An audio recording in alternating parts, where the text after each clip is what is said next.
ភាពវិទ្យានិងជាមជ្ឈមណ្ឌលក្រុមដំណប្រឹក្សាពលរដ្ឋមហាក្សត្រឲ្យកម្ពុជាមានសុខសន្តិភាពយ៉ាងពេញលេញជាមួយនឹងនយោបាយឈ្នះឈ្នះនៅឆ្នាំ1977សម្ដេចតេជោចូលទៅក្នុងតំបន់ដែលមានសក្តានុពលដើម្បីស្វែងរកសុខសន្តិភាពនិងឯកភាពយ៉ាងពេញលេញនយោបាយឈ្នះឈ្នះដែលបានធានានៅអាជីវកម្មការពីអាជីវកម្មមុខរបរប្រជាជនការការពារនិងយុទ្ធសាស្ត្រចិត្តសាស្ត្ររបស់ស្ត្រីបានជាការចាត់តាំងយុវជនមានការកហបដល់សាហាវយុវជន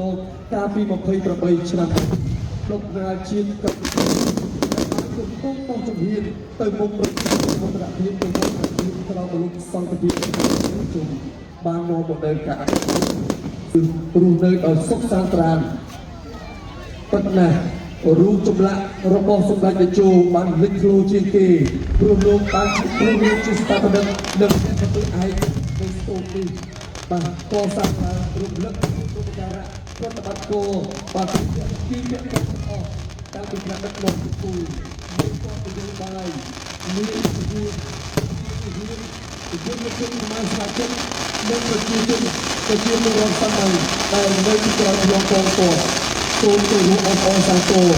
និងគោលនយោបាយសន្តិភាពបងប្អូនប្រជាជនផ្នែកអង្គការធ្វើទៅបងប្អូន